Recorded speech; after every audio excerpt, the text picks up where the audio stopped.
Hey everyone, today we're looking at lesson 6, sum and difference identities, and these are several more identities we're going to be working with, and you can basically sub in and do special exact values for that using unit circle or special triangles, or manipulate them, verify, prove, etc. Now we're going to look at something first of all, and this is a common error that students make. And that's sine A plus B. They interpret that as being sine A plus sine B. That is so wrong, and I'm going to show you why in a minute. You cannot distribute that sign through the brackets.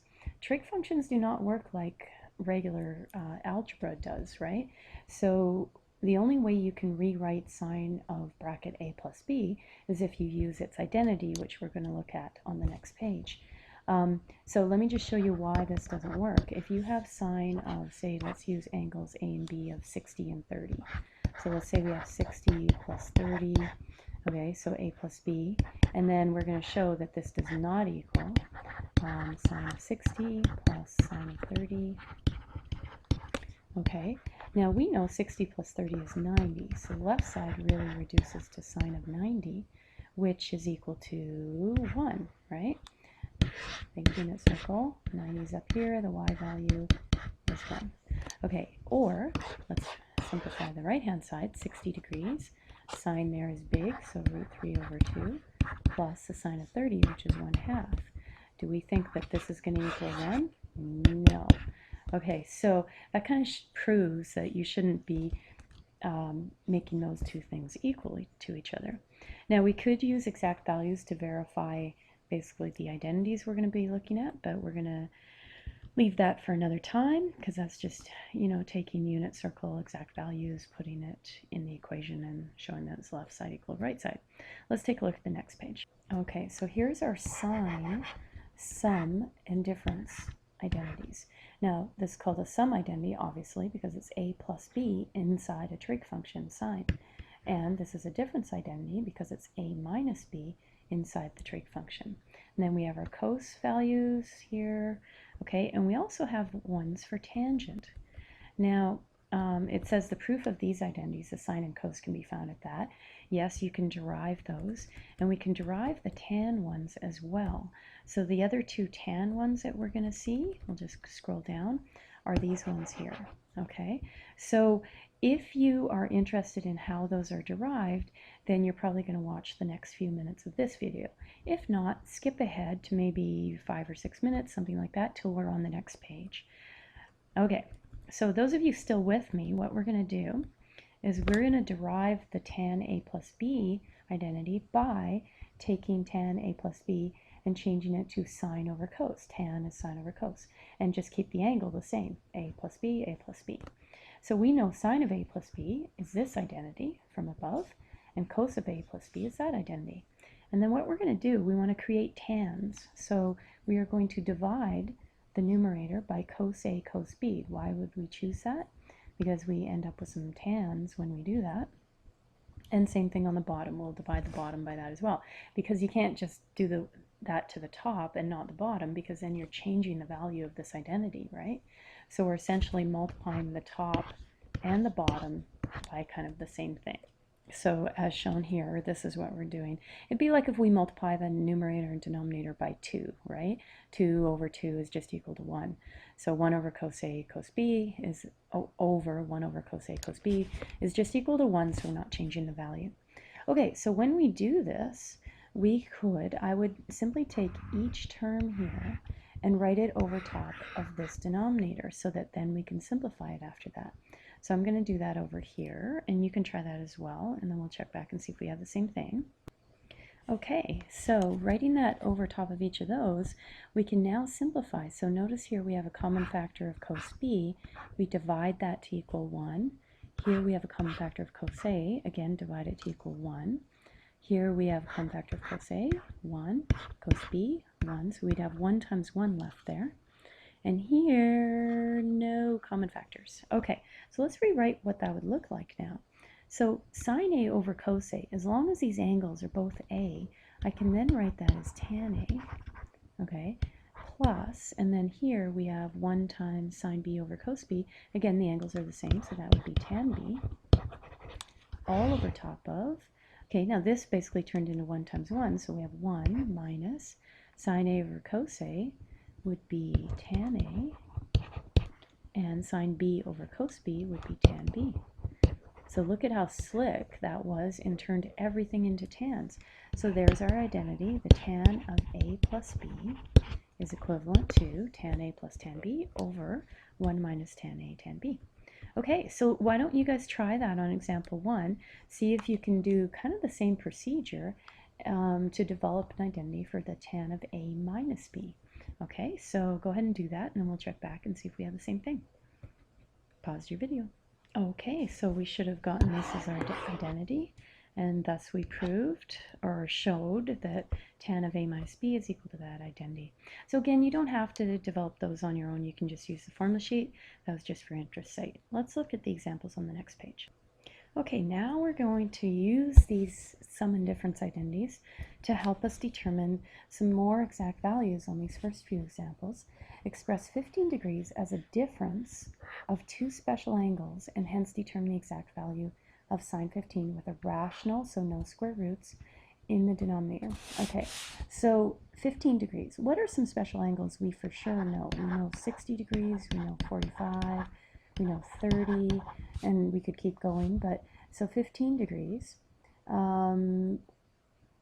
We could start with writing sine 15 degrees, and then what we're going to do is we're going to replace the 15 degrees with 2 angles that would subtract. Okay, so we could choose 60 and 45 or 45 and 30. So I'm just going to go with 45 and 30, so sine 45 minus 30. And then what we have is we have a difference identities, where this is our A and this is our B. So we know we have sine on our formula sheet, A minus B is equal to sine A cos B minus cos A sine B. Okay, so what we're going to do now is we're going to replace A and B in this identity with 45 and 30. So we'd have sine 45 cos 30, right? See, we're using this now, minus cos of A, which we said was 45, and then sine of B, which we said was 30. Okay, the minus sign in here is incorporated into that identity, so don't put a negative in front of your 30, it's just simply positive, okay? All right, so now we're off to the unit circle or special triangles. 45 degrees, the coordinates are root 2 over 2, root 2 over 2, and 30 degrees, big X, so root 3 over 2, little y, 1/2. Okay, so sine of 45 is the y value, so root 2 over 2. Cos of 30, x, and that would be root 3 over 2, minus the cos of 45, which would be the x value there, root 2 over 2, and then sine of 30, which is here, the y value, 1/2. And there we go. If we simplify this, multiply your numerators to get root 6 over, multiply your denominators, 2 times 2 is 4, minus, again, multiply your numerators and denominators. And we have 2 fractions we're subtracting, so we need a common denominator, which we already have, and you cannot put root 6 and root 2 together, but we could just simply write it as root 6 minus root 2, and that would work. Okay, let's look at the next question. I've modified the next question from what's in your book. If you could please make those changes, just because in the curriculum we don't do the reciprocal functions for these ones, so we'll just make it a little bit easier and write the cotan as a tan, and flip reciprocal the right hand side as well. So we'd have tan 5 pi over 12 that we're trying to find, and we're going to show that it equals root 3 plus 1 over root 3 minus 1. Okay, so 5 pi over 12. In this case, I would convert that into degrees. It's just easier to work with for these ones. So to convert it to degrees, we would want to get degrees, so degrees on top, 180, and divide by pi. That's from our last unit. Okay, simplifying that, we should end up with, I do believe, 75 degrees. You can put that in the calculator as well to figure that out. So we want to figure out the tan of 75 degrees. Okay, Well, we don't know 75 degrees on our unit circle, but we do know that the tan of 75 could be two angles we do know, 30 plus 45. And there we go. So now check out your formula sheet. We have a tan A plus B identity that is equal to the tan A plus tan B over 1 minus tan A, tan B. Okay, so we're going to use that to show that it equals this, the thing given in the question, our expression. So this time our A and our B are 30 and 45. So we would go tan 30 plus tan 45, using our identity here, over 1 minus tan 30, tan 45. And there we go. So off to the unit circle again. Actually, we have them up above here, so we're just going to use those numbers. Tan of 30, tan is y over x, right? So if we take our y value, 1/2, over our x value, root 3 over 2, we would end up with 1 over root 3 plus, and then tan 45 is 1, the y over x is the same. 1 minus tan of 30, again, is 1 over root 3, and then we're multiplying that by the tan of 45, which is 1. Okay, let's simplify this. Oh, okay, I'm just going to rewrite that. Like that, 1 minus, and then 1 over root 3. We have little fractions within a big fraction here, and the quickest and easiest way to clean that up is to multiply the top and the bottom by the square root of 3. So we're not changing the value because we're multiplying by the same thing, top and bottom. But when we do that and distribute it through, we get rid of our little fractions. So we would end up with the first term here, the root 3's would cancel, and we just have 1 plus, and then multiply by that one, so root 3.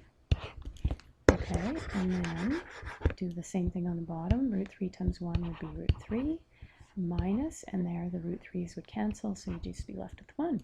And there we go. We showed that it equaled that. Awesome. Okay, example number 4. Simplify the following. So this is where, okay, if you notice, we've got sine, I'm going to call that A, and this one B. Notice these angles are kind of repeating themselves here. So this is really just sine A cos B minus cos A sine B. So take a look at your formula sheet. If you'll notice, that is the same as the sine of, let's see, we've got a minus sign here, so it's the same as the sine of A minus B. So as a result, we could replace that with the sine of A was 100 minus B, which was 10, okay, degrees, and there we go. And that could simplify a little further. 100 minus 10 is 90, sine of 90. And if they wanted you to go even further, what's the sine of 90? That's the y value up here. That would equal 1. And there we go. Okay, let's look at this one. This one looks way more complicated, but you just have to filter through and notice this here and this are the same. So let's just write an A there.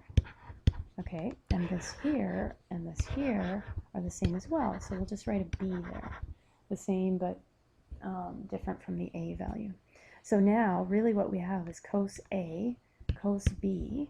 Okay, so we've got cos A, cos B, minus sine A, sine B. Okay, well that is definitely an identity from our sheet. That is equivalent to the cos of A plus B. So if we replace that now, cos A, which was 1/4 pi minus theta, keep that in an extra set of brackets, I think would be a good idea. So make these square brackets. Okay, and then it was plus, so we go plus, and then the B value was 1/4 pi plus theta. Okay, looks sort of good, a little simpler. We'll simplify that in that side. 1/4 plus 1/4 is going to be 1/2, so we'd have pi over 2. Negative theta plus theta is going to cancel. So we just have cos of pi over 2, which we know to be 0 from the unit circle. Okay, awesome. All right, we're going to do this last example in a short part 2 video, and then you'll be able to do the assignment. All right, we'll see you in part 2.